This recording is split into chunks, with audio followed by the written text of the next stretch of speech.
Dream a little dream of me. Welcome kindreds, it's Jessica the Story Witch, and this video is going to be a review of this book by Doughty. Sorry, the light's a little bit bright, so I'm not sure if you can see that.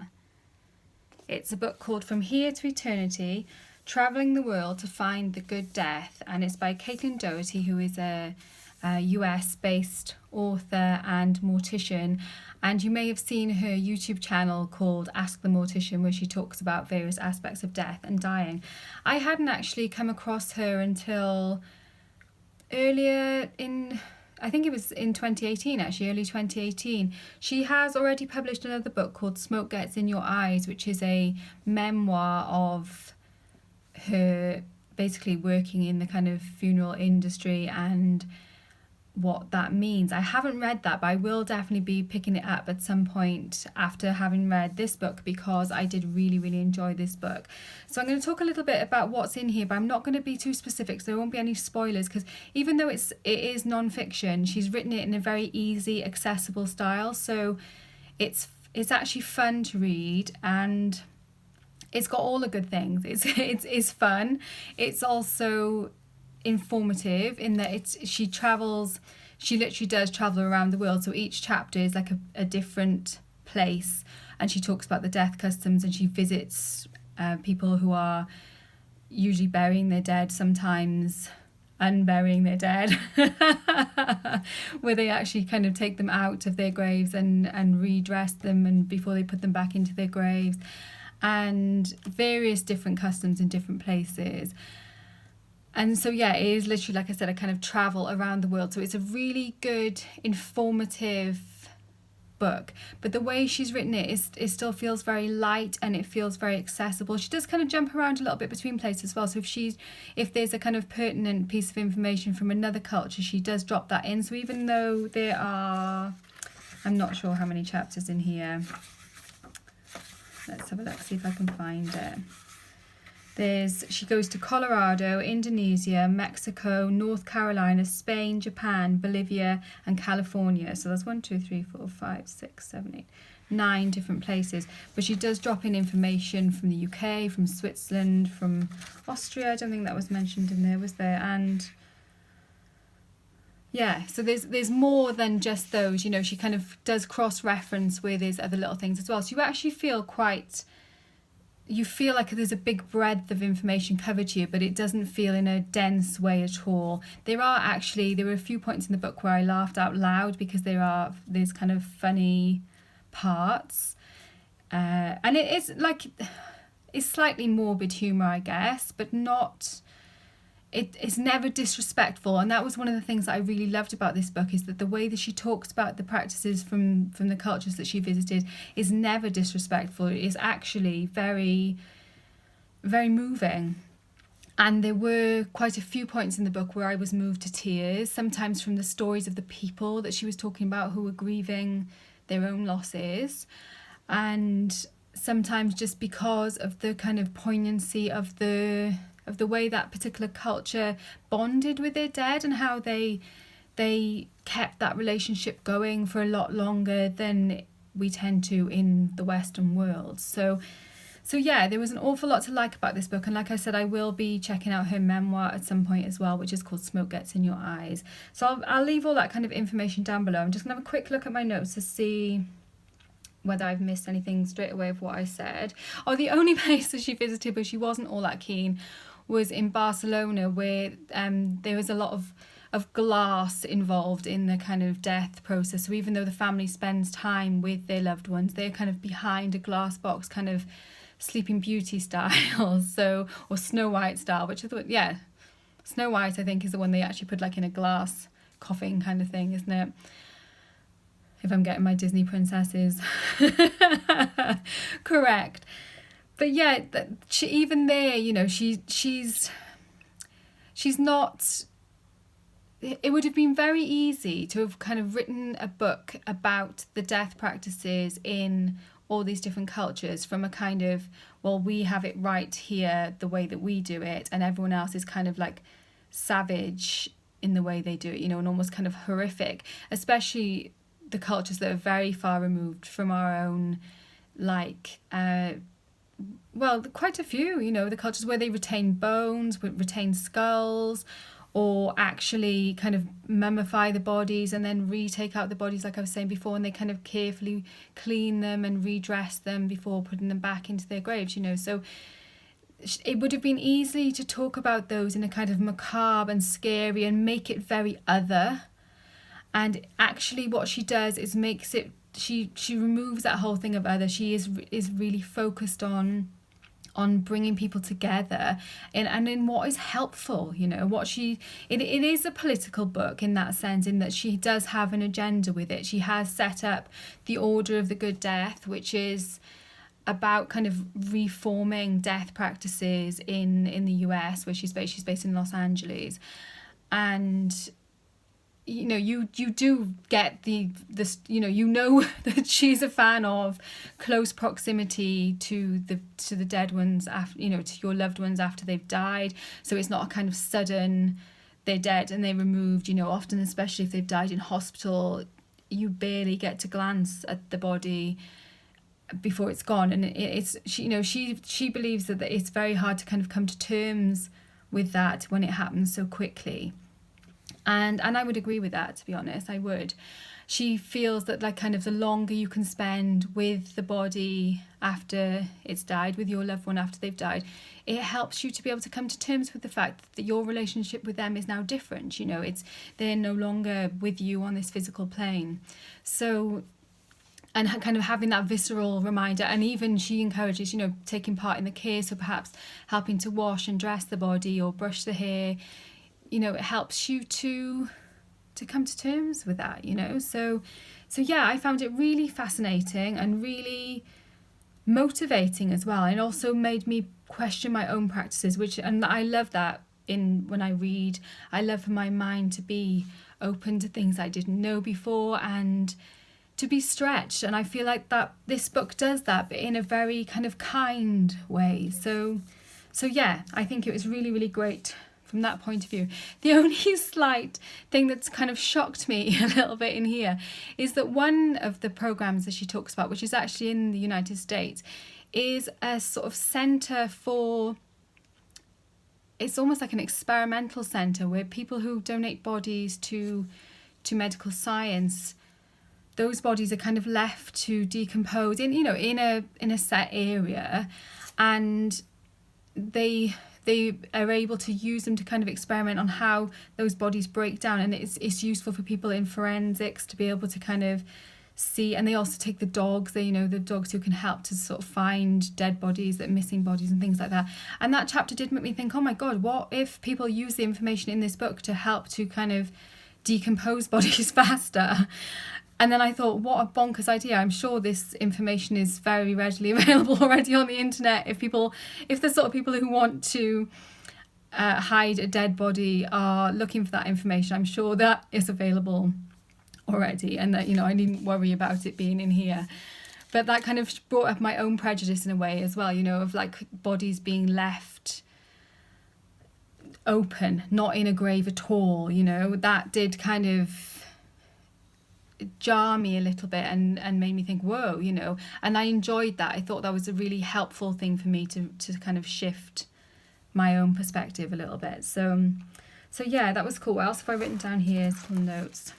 So like I said, yeah, her message is about the proximity and the kind of time and physical need to deal with the grief. She also talks about how having a kind of, she doesn't make this totally explicit, but you get the impression as she's going through the different places that she also feels it's important to have a place where you can, like a grave, I suppose, where you can visit the body, but it doesn't have to be a grave, but there is some kind of tangible place where you can commune with the body, whether that, or that could be with the ashes, with however the person has chosen to die, whichever method they've chosen. I'll talk about that a little bit later on and what impact I feel like that's got for us as witches, But she obviously does feel that that's a useful thing as well, that people have got a link to their dead still ongoing, to their ancestors. She even talks about one of the facilities in Tokyo maybe it wasn't in Tokyo, maybe it was in a different part of Japan, but she talked about how they've even got an online visiting service. You can kind of visit your deceased via the internet. And even that she didn't speak about in a kind of pejorative way. She spoke about it in a respectful way, just sort of saying that perhaps that might be one of the things that will be a thing in the future, And I know a lot of people, especially where I live in the UK, cremation is the kind of most popular. I think she says in here it's like over 75% in the UK of people opting to be cremated.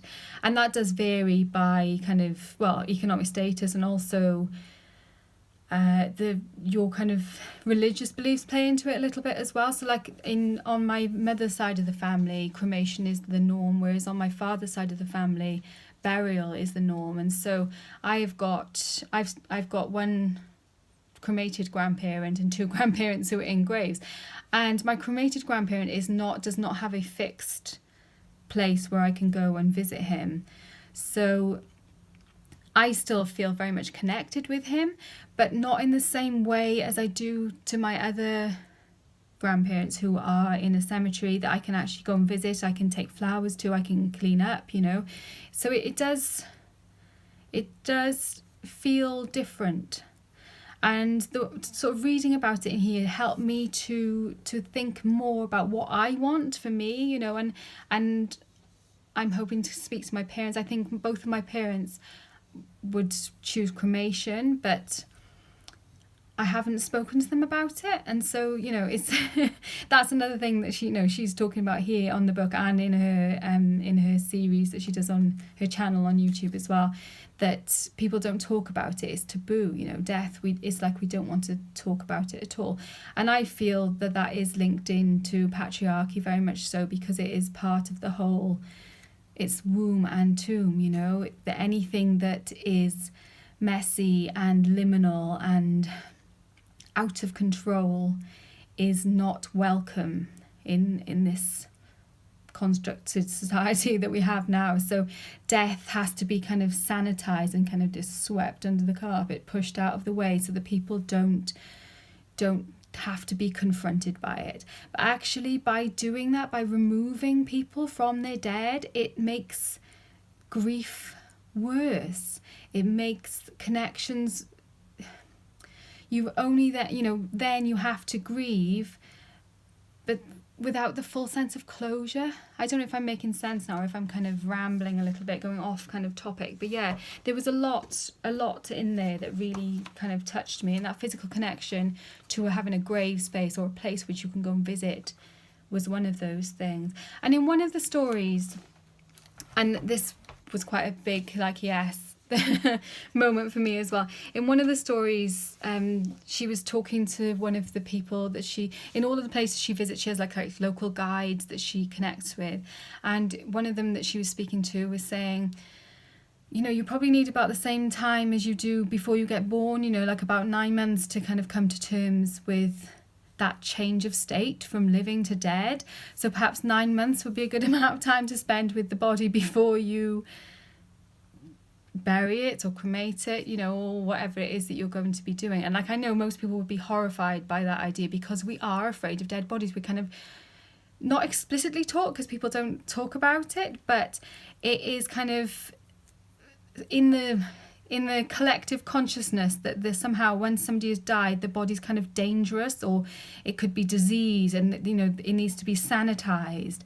And for me, and especially with that 9 month parallel, there's so much parallel with birth, and I don't know if I haven't talked about this very much on my channel, but part of the work that I do in my community, although I haven't been doing it so much lately since my son has been born, but part of my work is being a doula, which is a sort of a support person for women who are birthing.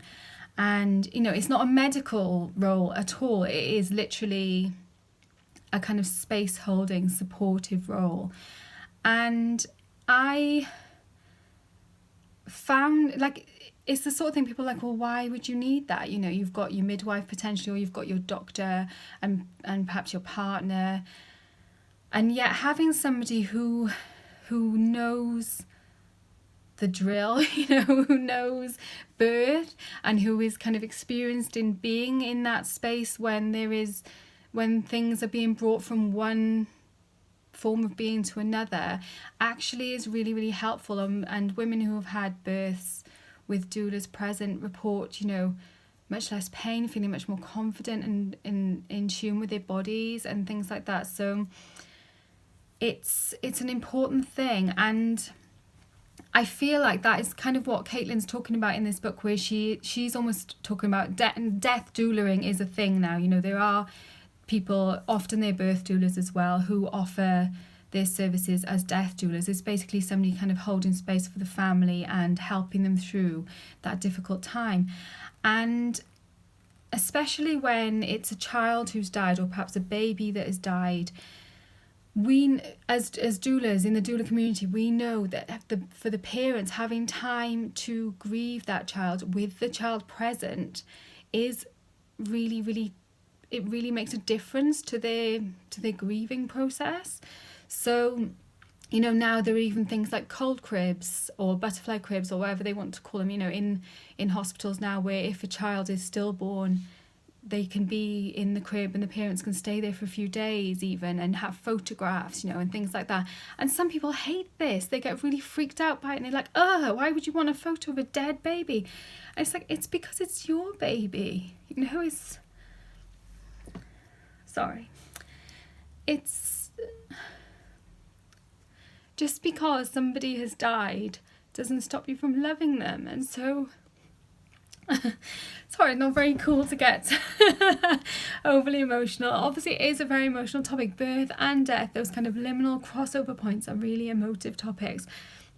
And people seem to think that if they can kind of turn their heads away, they don't have to sort of see the messy stuff. They don't have to deal with the messy stuff. And actually it kind of dehumanizes the process when you medicalize it, when you over sanitize it. And reading that book really made me, it's the parallels between, like I say, with the birth and death was really striking to me. And particularly things about the medicalization. I mean, birth originally was not at all a medical thing. It was just a human thing, and also obviously an animal thing as well.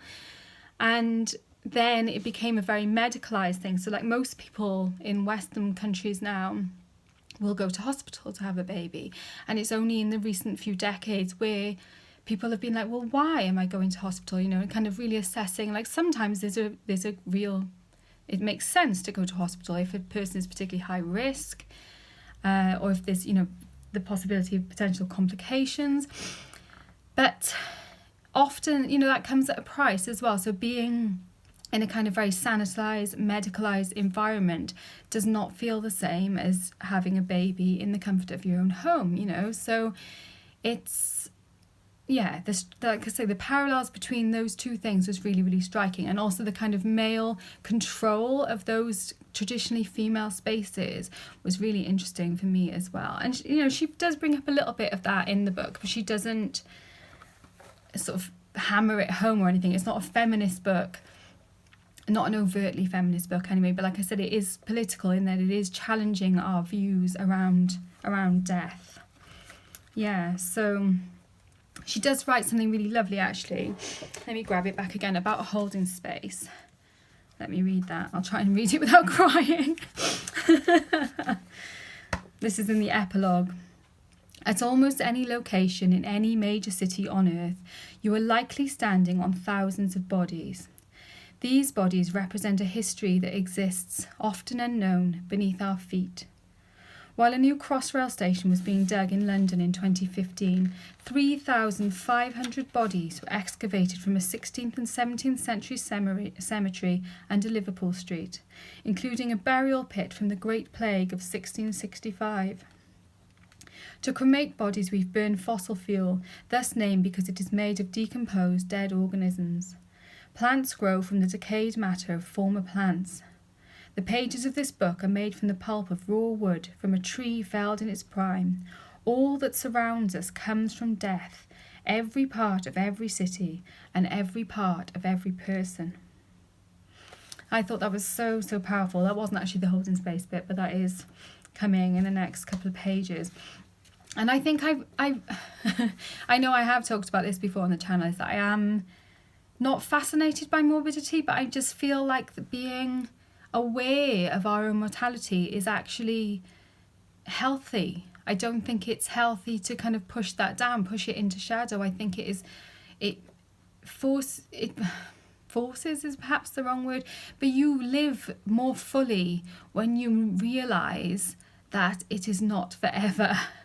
And much as kind of the youth culture and kind of Hollywood culture would like us to believe that youth lasts forever, it doesn't. Our time here is transient, and we must seize, being really cheesy, seize the day, live now and do the things we want to do now. And yeah, that did make me feel, this book did kind of, it didn't upset me at all, despite the tears. It's more poignant tears, it's because it resonated with me. So let me find the bit where it says about the holding space. Oh, here we go. 9 years ago, when I began working with the dead, I heard other practitioners speak about holding the space for the dying person and their family. And in the doula community, we talk about holding space a lot as well. And in women's circles, we hold space, and it is a kind of, people kind of roll their eyes sometimes, it's seen as being a kind of new age hippie type thing. With my secular bias, holding the space sounded like a saccharine hippie lingo. This judgment was wrong. Holding the space is crucial and exactly what we're missing. To hold the space is to create a ring of safety around the family and friends of the dead, providing a place where they can grieve openly and honestly without fear of being judged. Everywhere I travelled, I saw this death space in action, and I felt what it means to be held. At Ruridan Columbarium in Japan, I was held by a sphere of Buddhas glowing soft blue and purple. At the cemetery in Mexico, I was held by a single wrought iron fence in the light of tens of thousands of flickering amber candles. At the open-air pyre in Colorado, I was held within the elegant bamboo walls which kept mourners safe as the flames shot high. There was magic to each of these places. There was grief, unimaginable grief, but in that grief there was no shame. There were places to meet despair face to face and say, I see you waiting there, and I feel you strongly, but you do not demean me. And demean, as in demean, you do not rob me of my meaning. Death does not rob us of our meaning. It just changes our state. It changes our relationship to those who are coming after us. In our Western culture, where are we held in our grief? Perhaps religious spaces, churches, temples for those who have faith. But for everyone else, the most vulnerable time of our lives is a gauntlet of awkward obstacles. First come our hospitals, which are often perceived as cold, antiseptic horror shows. At a recent meeting, a long-time acquaintance of mine apologised for having been so hard to reach, but her mother had just died in a Los Angeles hospital. There had been an extended illness, and her mother spent her final weeks lying on a special inflatable mattress designed to prevent the bed sores that can develop from long periods of immobility. After her death, the sympathetic nurses told my acquaintance that she could take the time she needed to sit with her mother's body. After a few minutes, a doctor strode into the room. The family had never met this doctor before, and he did not choose to introduce himself. He walked over to her mother's chart, read it briefly, and then leaned down and pulled the plug on the inflatable mattress. Her mother's lifeless body sprang upward, jolting from side to side like a zombie as the air left the mattress. The doctor walked out, having not said a word. The family was far from held. As soon as their mother took her last breath, they were spat out. And then she goes on to say about the funeral homes and how, they don't really hold people either. It's like they don't know how to do it. People don't know how to do it. Yeah. Holding the space doesn't mean swaddling the family immobile in their grief. It also means giving them meaningful tasks, using chopsticks to methodically clutch bone after bone and place them in an urn, building an altar to invite a spirit to visit once a year, even taking a body from the grave to clean and redress it. These activities give the mourner a sense of purpose. A sense of purpose helps the mourner grieve. Grieving helps the mourner begin to heal. We won't get our ritual back if we don't show up. Show up first and the ritual will come. Insist on going to the cremation, insist on going to the burial, insist on being involved. Even if it's just brushing your mother's hair, she lies in her casket. And, you know, she goes on to talk about, you know, what she would like for her death. And yeah, I did find it really moving and really great, really great. And it's an easy read. I think I read this over the course of 2 days. My kids did sometimes say to me, "Why are you crying, Mum?" But, you know, I'm an easy crier. I do cry very easily. And I know I did say that I was going to mention about that kind of our choices that we make in death and how that relates to us as witches, if you identify as a witch, but also, you know, just something to think about anyway. In here, there are various different methods to sort of talked about for breaking down the body after it dies or preserving the body after it's died, and each of those kind of has a more strong focus on one of the elements. So either fire, earth, water or air is the main player in those different deaths. And I thought that was interesting from a magical point of view as well. The sort of death that we pick might be, well, probably will be if you think about it, you know, because often we don't think about these things. The same with birth, you know, we don't realize there are choices. We don't realize that we can choose to do different things. Although I do really feel that that is something that is changing. I do feel like as patriarchy is kind of getting picked apart and as compassion is becoming more into play and people are feeling the call to these liminal spaces more and more, and it is allowing more possibility.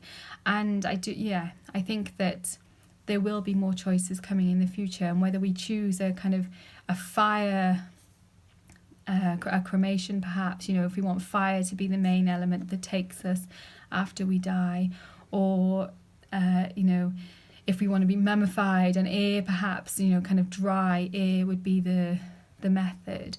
Or in the kind of when they're composting the bodies, there's heat, but it's a moist heat that's needed, and so water would be the main element there, you know. So, and obviously the earth as well, perhaps just being buried in a hole in the ground, which is one of the things she talks about in this book as well, you know, that kind of possibilities, not within concrete, not within a kind of metal lined casket, but actually just being put into a hole in the ground. And yeah, those kind of elemental associations with our death, what appeals to you more? The same again as in birth, you know, do you want to give birth on dry land? Do you want to give birth in water? It's something that we should be thinking about and talking about. And yeah, this book was definitely for me a really good stretching read that gave me lots of things to think about. So I hope I haven't gone on too long, and like I say, I do recommend this. The cover in the US looks different from this. This is the UK hardback version, and I'm not going to put this review up straight away because I'm actually going to be posting this on to a friend, because I think she will get something out of this as well. So I'm going to keep this video until after she's received it. Thanks for watching, guys. Warmest blessings, and I will see you very soon.